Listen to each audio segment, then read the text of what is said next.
सारण की धरती से राकेश सांडिल्य का नमस्कार है। बंधु, कल शाम में आपके एक साथी एक वीडियो भेजे मेरे पास। मेरे पास तो समय नहीं था, मैंने देखा नहीं वीडियो, लेकिन उसके साथ वे लिखे हुए थे कि ये बोल रहे हैं कि सेवा निरंतरता की हरी झंडी वित्त विभाग से मिल चुकी है। सेवा निरंतरता मिलना तय। और दूसरा वे शब्द लिखे हुए थे कि मेरी पत्नी भी फॉर्म भर चुकी और विशिष्ट बन गई या बनेगी, ये क्लियर नहीं है, कंफ्यूज कर रहे हैं हम। तो चूँकि कल तो मैं वीडियो बना चुका था, उसके बाद वे भेजे, लेकिन आज मैंने बात किया उनसे कि आखिर ये हैं कौन। उन्होंने बोला कि बहुत बड़े नेता हैं और बड़ी फेंकते हैं। अब फेंकते हैं कि लोगते हैं, भाई जो कहे सो ही कहते हैं, हम तो किसी के बारे में जानते नहीं हैं। उन्हीं से मैंने जाना और ये सिर्फ लाइव आकर के बात बनाते हैं। उन्होंने ये बात बोला, हम बोले कि ठीक है, अच्छी बात है। तो हम बोले कि ये कहाँ थे जी, 5-6 महीना से हम भी लगे हुए हैं इसमें, इनको हम देखे नहीं। तब बोले कि भूमिगत हो गए थे, ये पोंछ छुटका के भाग गए थे, के पाठक आए थे, तो ऐसा उन्होंने बोला। हम बोले कि ठीक है, कोई बात नहीं। अभी दिन में बैठे तो उनके थोड़ा सा स्पीच को मैंने देखा, बहुत नहीं देखा, 1-2 मिनट देखा, जिसमें उन्होंने सेवा निरंतरता के बारे में अपना जो वक्तव्य दिए हैं, जैसे लग रहा है कि पॉकेट से निकाल के दे देंगे, बांट देंगे। उसके बाद मैंने नहीं देखा। जहाँ तक पत्नी शिक्षिका हो गई हैं या फॉर्म भर दी हैं, इस बात को मैंने नहीं देखा है। मैं जो भेजे थे उन्हीं के बात पे चर्चा कर रहा हूँ। तो इस पर एक हमको कहावत याद आया, ध्यान से सुनिएगा। मैंने उन नेता के बारे में पूछे तो वो बोले कि किसी संगठन के बहुत बड़े नेता हैं और उनके संगठन के सभी लोग सक्षमता 1-2 में ही उनके नेता विशिष्ट बन चुके हैं। हम बोले कि ऐसा पकड़ है उनका? तो बोले कि हाँ। बोले कि ठीक है। तो इसी पर एक कहावत हमको याद आया कि ऐसे ही एक नेताजी थे जो चुनाव लड़ने का मूड बनाए। संभवतः ये भी चुनाव लड़ चुके हैं क्या, अब हम कंफर्म नहीं बता सकते हैं, आप लोग बता दीजिएगा। तो चुनाव लड़ने का मूड बनाए, 2-3 गो उनका साथी था, उससे राय लिए, सब चढ़ा बढ़ा करके पत्नी से राय लिए, सब लोग तब नहीं रोका। वोट हो गया, काउंटिंग हो रहा था, काउंटिंग भी संपन्न हो गया। काउंटिंग में कुल मतों की संख्या उनकी 1 थी, यानी 1 वोट मिले थे उनको। वहाँ से वो एकदम मछियाइल निकले तो गेट पर एक साथी था। बोला कि आपको मना किए थे ना कि वो सब का बात नहीं मानिए, वो साथी सब का, आप मेरा बात नहीं माने।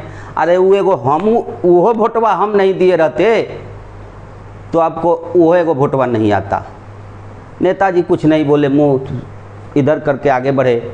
दूसर का मित्र बोला कि बस था लग गया ना वो सब हित का, हम बोले थे आपको, आपने बात नहीं माना हमरा, वो एगो वोटवा नहीं मिलता अगर हम नहीं दिए रहते तो।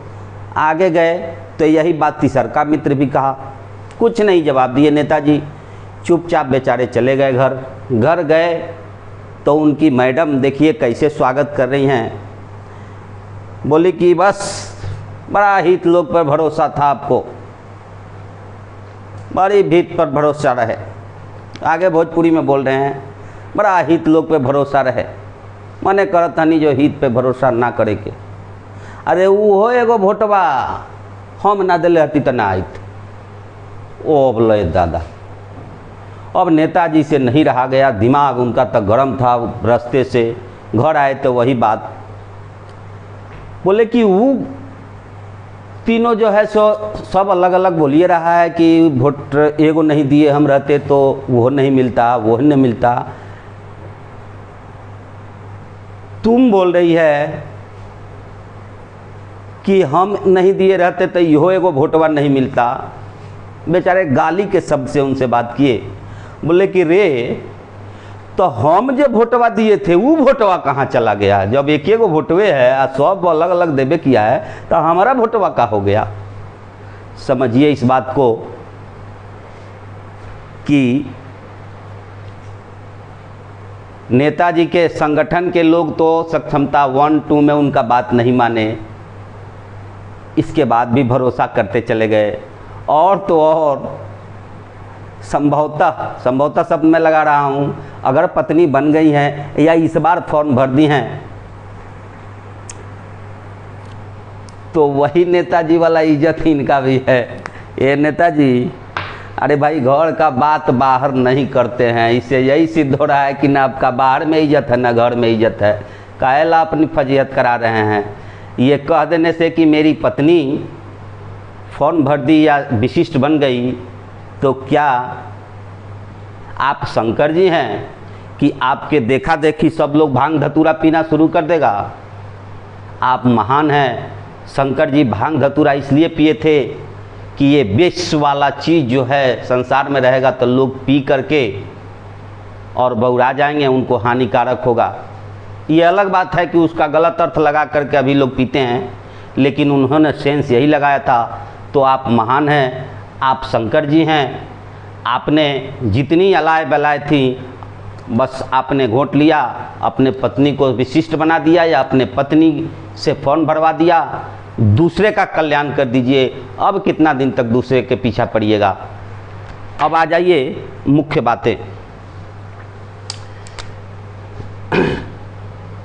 उन्होंने बड़ी दावे के साथ बोला है कि अगस्त के फर्स्ट वीक में सेवा निरंतरता, मैंने बात किया है, क्या किया है नहीं किया है, स्पष्ट रूप से बोले कि सेवा निरंतरता गारंटी के साथ मिल रहा है। किसको भरमा रहे हैं? पहले वाला बात रह गया का कि लाइव आकर के फेंक देते थे या सब लोग उसी रास्ता पर चलना शुरू कर देता था। बदल चुका है ज़माना नेताजी। आपकी भी कलई खुल चुकी है कि आप क्या थे और क्या हैं। मैं तो नहीं जानता था, लेकिन सुनता हूँ। क्यों फेंकते हैं? अब वो ज़माना नहीं रहा। हमेशा एक ही आदमी का ज़माना नहीं रहता है कि आप लाइव आ करके या फेंक दिए और सब लोग विश्वास करता था। दूध का जला छाछ फूंक फूंक करके पीता है, इसको ध्यान में रखिए आप। और आपने जो कहा कि अगस्त में, तो 10 दिन समय रह गया है सक्षमता का थर्ड का परीक्षा, और 4-5 का एक के बार कर करके 10 दिन में सरकार है कि सबको कर करके ज्वाइन करा ले 30 के पहले तक। और आप कह रहे हैं कि अगस्त के फर्स्ट वीक में। यही आशा दिला रहे हैं कि बस ज्वाइन करेगा सब नियोजित आ तुरंत सेवा निरंतरता मिल जाएगा। तो 7 महीना से कहाँ थे आप? ओना बिल्ली में घुसल थे जी, काहे नहीं बाहर आए? जब जब आता है सक्षमता का खेल तो आप लोग अपना अपना रूप बदल के बहुरूपिया के रूप में आते हैं। आप भी तो बहुत विरोध किए थे सक्षमता का, एकदम। आपका भी एक आध गो वीडियो हम देखे सक्षमता का विरोध करने का। क्या हो गया? विरोध करते करते ना आपके संघ संगठन के लोग माने और ना आपके घर में आपका बात माना। अब चले हैं दूसरे को बात मनाने के लिए, अपने भरोसा दिलाने के लिए। माफ़ कीजिएगा, मैं राजनीतिक व्यक्ति नहीं हूँ और राजनीति से मेरा कोई मतलब नहीं है, लेकिन मैंने अपना वक्तव्य सुना तो बर्दाश्त नहीं हुआ। अब आइए कानूनी पेज पर कि कैसे आप दिलवा दीजिएगा, हम आपको बता रहे हैं। आप नहीं जानते हो तो सीख लीजिए, मैं बता रहा हूँ। और नहीं सीखिएगा तो मैंने आज कानूनी सलाहकार साइट से सवाल कर कर के और जवाब मांगा है। मैं अपने फेसबुक पर पोस्ट लिख दिया हूँ और यूट्यूब पर भी आप भी पढ़ लीजिएगा, समझ लीजिएगा कि सेवा निरंतरता क्या है और कैसे मिल सकता है। मेरा यूट्यूब चैनल है, सर्च कीजिएगा राकेश सांडिल्य सारन तो यूट्यूब चैनल आ जाएगा। अभी थोड़ी देर पहले मैंने पोस्ट किया है, बढ़िया से पढ़ लीजिएगा क्या क्या अड़चन आएगा। और फेसबुक पर सिर्फ राकेश सांडिल्य से सर्च कीजिएगा तो मेरा फेसबुक पेज खुल जाएगा और उस पर मेरा पोस्ट है, बढ़िया से आप लोग पढ़ लीजिएगा और आप भी पढ़ लीजिएगा। आगे चलिए, कह रहे हैं कि सेवा निरंतरता तुरंत अगस्त में मिल जाएगा। कैसे मिल जाएगा जी? आपको पता नहीं है? 243 अनुच्छेद के शक्ति का प्रयोग कर करके आपको 2020 नियमावली या उससे पूर्व के नियमावली है नियोजित वाला, और उसके बाद से अनुच्छेद 309 के तहत प्रदत्त शक्तियों के द्वारा बनाया गया है। आपको अभी बढ़िया आदमी से भेंट नहीं हुआ था का कि आपको समझा दे कि कुछ अलड़ बलड़ आप समझा दीजिएगा? एक बात बताइए कि यहाँ से जब ये रिजाइन दे कर के यहाँ जब नई नौकरी में ज्वाइन कर लिए तो सबसे पहला काम तो ये होगा, नेताजी ब्याह में वो गाना सुने ना कि तोर लवा मोर लवा एके में मिलाओ रे, तब पहले तो लावा मिलाना पड़ेगा। लावा मिल गया है कि एक बार वित्त विभाग में फाइल चला गया। किसको मूर्ख बना रहे हैं? यहाँ देखिए, सबसे पहले इसको मर्ज करना पड़ेगा। बिना मर्ज का सवाल ही नहीं उठता है कि हमने आज से 4-5 महीना पहले दावा कर दिया है कि किसी भी कीमत पर संभव नहीं है निरंतरता मिल जाए। जब तक इसको मर्ज नहीं किया जाएगा, और मर्ज करना कितना टेढ़ा खीर है मैंने पोस्ट डाल दिया है, पढ़ लीजिएगा या किसी कानूनी विशेषज्ञ से कर लीजिएगा। ऐसे ही हवा नहीं बनाइए कि अगस्त में मिल जाएगा, तब तक जितने नियोजित बचल है सब लोग चलिए उसमें निरंतरता मिल जाएगा। और निरंतरते मिल जाएगा तो क्या हो जाएगा? ग्रेड पे मिल जाएगा, पे स्ट्रक्चर मिल जाएगा। मूर्ख बना रहे हैं आप। और जब तक ये दोनों अनुच्छेद का लावा नहीं मिलाया जाता है, निरंतरता का बात सोचबो मत कीजिए। और अनुच्छेद दोनों का मिलन कितना कठिन है मैंने अपने पोस्ट में डाल दिया है। ऐसे पॉकेट से निकाल करके किसी को नहीं दे देना है कि आप बांटते चल रहे हैं निरंतरता। सबसे बड़ी चीज़ है कि जब तक इस अनुच्छेद को मिला करके और मंत्रिमंडल से पास नहीं होगा तब तक पहले ही वित्त विभाग की क्या ज़रूरत पड़ गई भाई? वित्त विभाग की तो तब ना ज़रूरत पड़ेगी। सबसे पहले इसको मिलाया जाएगा, प्रस्ताव लाया जाएगा, प्रस्ताव पास होगा। विधान परिषद में क्या हुआ है ये हम नहीं जानते हैं। और तब ना वित्त विभाग की लास्ट ऑप्शन है कि वित्त विभाग से वित्त की का परामर्श लिया जाएगा। ये पहला ही स्टेप नहीं है कि आप सबको हवा में मूर्ख बना रहे हैं। एक चीज़ और इससे अलग हट करके बहुत से जगह से आज फ़ोन आया, ये क्या कहते हैं गोपालगंज जिला के क्या कहते हैं कतालपुर हाल्ट के पास से एक लेडीज फ़ोन की थी कि डीओ का चिट्ठी निकल गया है कि सबको विशिष्ट बन जाना पड़ेगा। डीओ कौन है जी या बीओ कौन है? सुप्रीम हाई कोर्ट और सुप्रीम कोर्ट के संविधान से ऊपर हैं क्या? आपको पता नहीं है कि बीओ और डीओ का कितना शिक्षा विभाग का फर्जी लेटर सब वायरल हो रहा है? आप लोग देख करके हवा में उड़ने लगती हैं। क्या कर लेगा कोई? जबे दे देगा किसी का? आप लोग थोड़ी देर में कंफ्यूज हो जाते हैं। सबसे दोषी नियोजित है कि अपने को स्थिर नहीं कर पाया है, डोल के इधर डोल के उधर, डोल के उधर। इतना दिन से सब आदमी हम लोग मिल कर करके चिल्ला रहे हैं, और 2 मिनट में कोई कह देता है कुछ हो, बस उसी की तरफ डोल जाते हैं। पहले अपनी बताइए कीजिए, और नहीं तो वैसे लोग जाकर विशिष्ट बन जाइए। अब हम लोग को ज़्यादा माथा मत भुकाइए, बहुत भूख चुके हैं हम लोग। और नहीं तो विश्वास हो तो धैर्य बना करके रखिए और धैर्य के साथ रहिए। इसमें क्या चीज़ नहीं है कि आपको विशिष्ट में मिल रहा है? हमको बताइए ना। ग्रेड पे ख़त्म हो गया, पे स्ट्रक्चर ख़त्म हो गया, निरंतरता को तो कोनो सवाल पैदा नहीं होता है कि निरंतरता मिल जाए। एरियर भी मिल जाएगा, उसका भी आशा आप लोग करवे कीजिए कि एरियर मिल जाएगा। और आपको यहाँ ये चीज़ सब चीज़ मिल रहा है। आप 50,000 से जा कर के 25,000, 28,000, 31-32,000 पर कर रहे हैं। इससे ज़्यादा बढ़ने वाला है का? बढ़ने वाला है तो 7 महीना से तो हम लोग कह रहे हैं, काहे नहीं अभी तक बढ़ गया।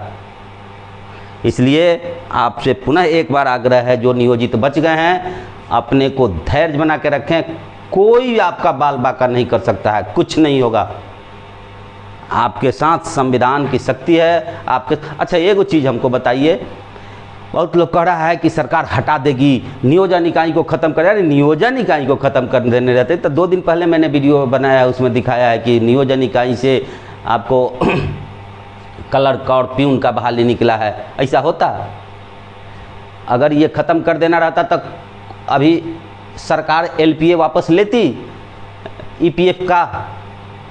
इसके बाद भी आप लोग भ्रम में पड़े हुए हैं। छोटी सी बात किधरों से आता है उसको बवंडल बना देते हैं आप लोग। आपको कोई समझा देता है, आप क्यों नहीं उसको समझा पाते हैं इतना बात सुन करके हम लोगों का। इसलिए आप लोग से आग्रह है कि आप लोग अपनी धैर्यता बनाए रखें। और नाजुक समय है, आपको घबराया जाता है। यही चीज़ आया था उस समय, हलवला करके सिगुफ आया था कि बहुत से निर्दोष शिक्षक जा कर के विशिष्ट में फंस गए हैं। आज अपनी व्यस्तता पर आंसू बहा रहे हैं, कल होकर के आप भी बहाइएगा। इस बात को याद रखिए। बस आज के लिए इतना ही, फिर अगले दिन मिलेंगे। नमस्कार।